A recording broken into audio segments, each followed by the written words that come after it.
Hi everyone, I'm Dr. Chelsea, and today we're going to talk a little bit about how and why to make a screen time plan.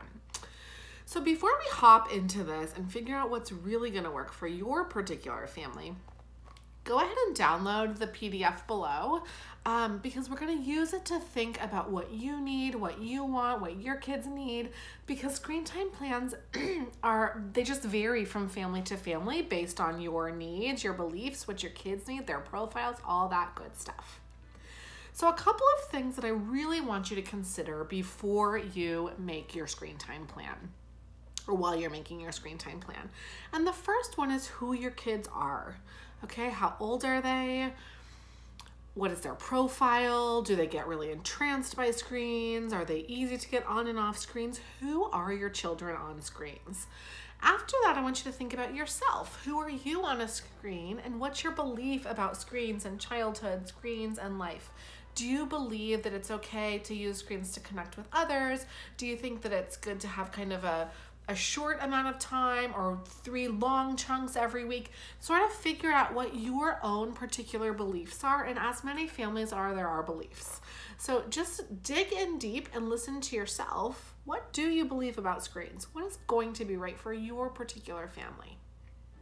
I want you to also think about the kinds of screens that your family uses and why you're using them. So when you think about kinds of screens, include like cell phones, iPads, watches, TVs, movies, shows, all the different kinds of screens that you and your family might use, and think about why you're using them.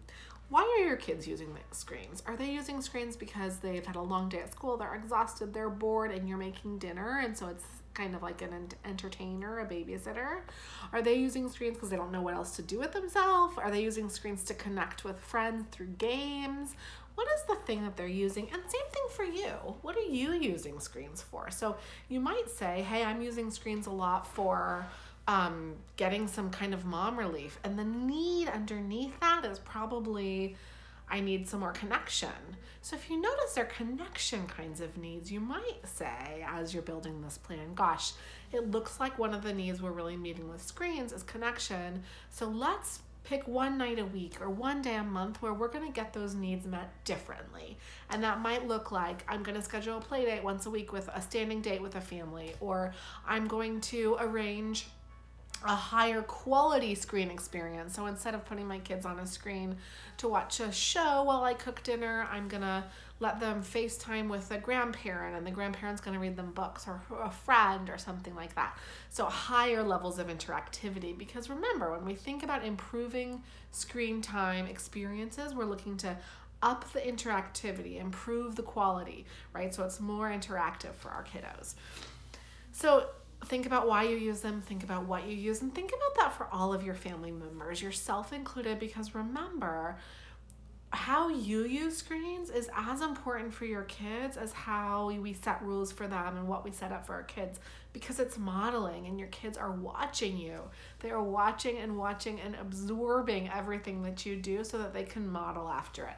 That's one of the reasons really young children love to pretend like they're typing on a computer, or that kind of stuff. If you work from home or they've seen you on a computer, you might notice that your kids do that in their play.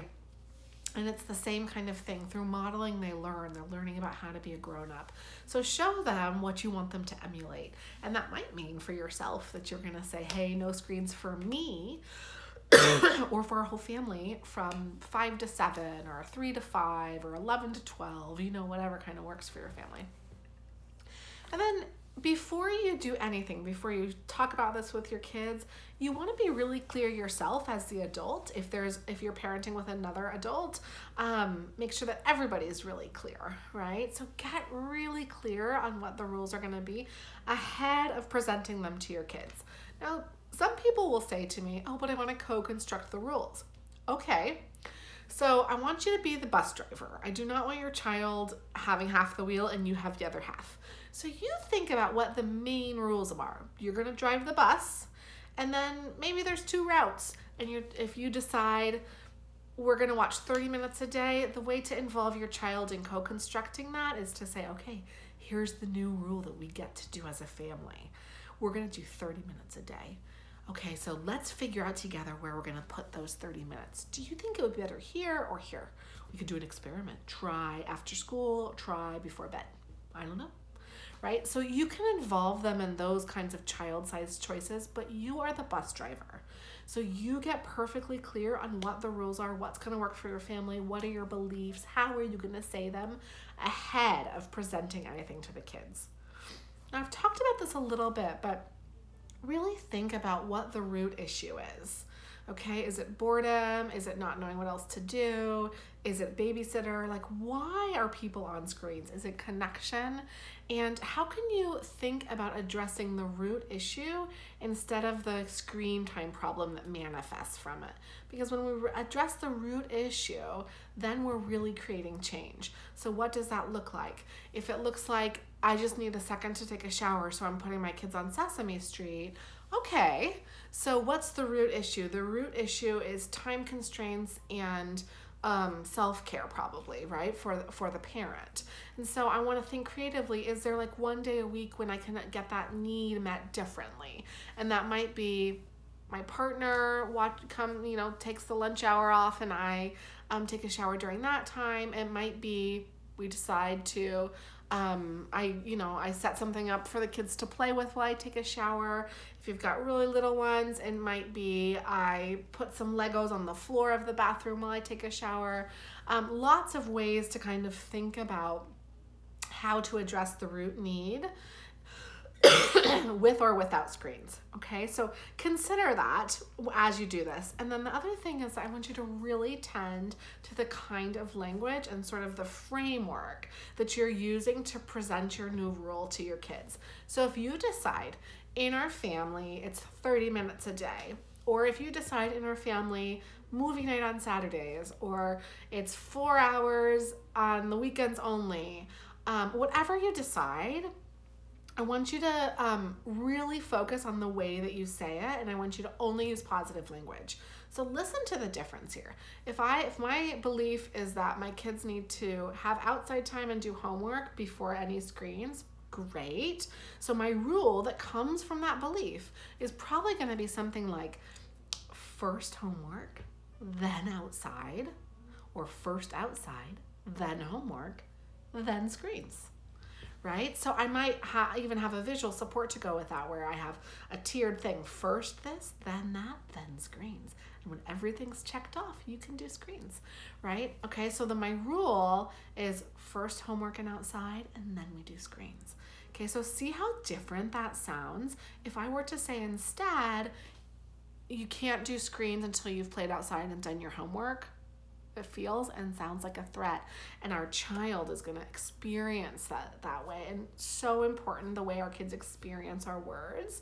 And so I want them to experience my words as like positive things they can do, things that feel manageable, and so and well regulated, and like I know they can do it. So first outside, then homework, then screens.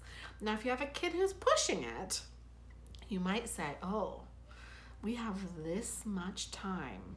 Notice I'm using my hands. So for kids who haven't developed kind of like time awareness yet, that's like around 8, 9, 10, I'm going to show them we have got this much time.